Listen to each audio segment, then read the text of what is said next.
ৰাফতাৰ 7 নিউজৰ সমুদ্ৰসকললৈ লৈ আনিছোঁ এই মুহূৰ্তৰ এক বিশেষ খবৰ। নগাঁৱৰ হৈবৰগাঁও ৰেল ষ্টেচনত উত্তপ্ত পৰিস্থিতি। ৰেলৱে আৰক্ষীৰ কনিষ্টবল ধন্তি ফুকনৰ মৈমতালি। ট্ৰাক চালক চন্দন নাথক গুৰুলাগুৰুকৈ প্ৰহাৰ। সামগ্ৰী কঢ়িওৱাত বাধা ধন্তি ফুকনৰ।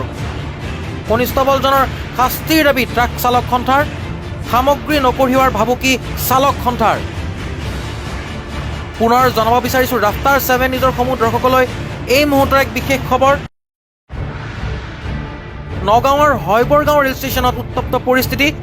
ৰেলৱে আৰক্ষীৰ কনিষ্টবল ধন্তি ফুকনৰ মৈমতালি। ট্ৰাক চালক চন্দন নাথক গুৰুলাগুৰুকৈ প্ৰহাৰ। সামগ্ৰী কঢ়িওৱাত বাধা ধন্তি ফুকনৰ। কনিষ্টবলজনৰ শাস্তিৰ দাবী ট্ৰাক চালক সন্থাৰ। সামগ্ৰী নকঢ়িওৱাৰ ভাবুকি চালক সন্থাৰ। যোৱাকালি ৰেলৱে চাইডিঙত চাউলৰ ডবা লাগিছে। চাউলৰ ডবা লগাৰ পিছত আমাৰ চালকসকলে মানে সন্ধিয়াতে গাড়ীবিলাক লগাই দিয়ে। সেইটো এটা 1 নম্বৰ পইণ্ট তেখেতলোকে ৰাখি থৈছে। আচ্ছা ঠিক আছে, ৰাখি থৈছে। চালকসকলে গাড়ীখিনি তাত ৰাখিছে কাৰণেই চালকজনক যে মাৰপিট কৰিব লাগিব সেইটোতো কোনো আইনত নাই চাগে। ৰেলৱে পুলিচৰ কোনোবা এজন কনিষ্টবলে কৰিছে। তেখেতৰ নামটো মই সঠিক নাজানো, কি ফুকন বুলি কয়, ধন্তি ফুকন। তেখেতে মাৰপিট কৰিছে। এতিয়া কথা হৈছে কি, আমি আপোনালোকৰ মাধ্যমেৰে আমি চৰকাৰকো ক'ব বিচাৰোঁ, এই ৰেলৱে চাইডিংটো নগাঁও জিলা ট্ৰাক চালক সন্থাই কৰোণাৰ সময়ত যিখিনি কষ্ট কৰি পেলাই বিভিন্ন জেগালৈ এই খাদ্য সামগ্ৰী কঢ়িয়াইছে, নগাঁও চালক সন্থাই কিন্তু মৰণ জীয়ন এক কৰি পেলাই কাম কৰিছে। নিজৰ জানৰ চিন্তা কৰা নাই, নিজৰ পৰিয়ালৰ চিন্তা কৰা নাই।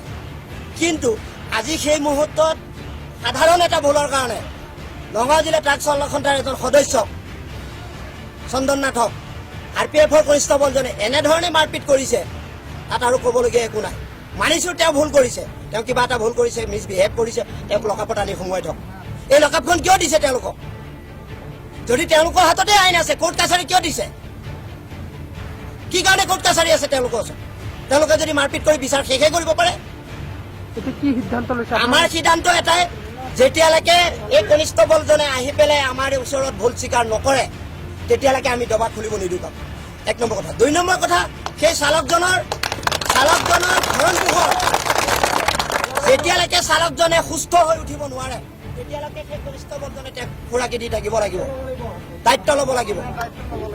সেইকাৰণে আপোনালোকৰ মাধ্যমেৰে মই ক'ব বিচাৰিছোঁ, আমাৰ এই RPFৰ অফিচাৰ ছাৰকো ক'ব বিচাৰিছোঁ, সন্মানীয় দিগন্ত কুমাৰ দাস ছাৰকো ক'ব বিচাৰিছোঁ, আপুনি তেখেতক মাতি আনক।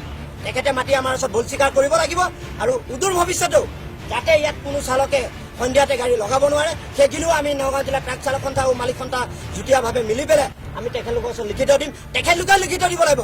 কোনো চালকে যদি উত্তৰ ভৱিষ্যত কিবা ভুলো কৰে তেখেতলোকে আনি লকআপত সোমোৱাই জৰিমনা কৰে, কিবা কৰে, কৰক, আমাৰ ক'বলগীয়া একো নাই। সেইখিনি আজি ফাইচলা হ'ব।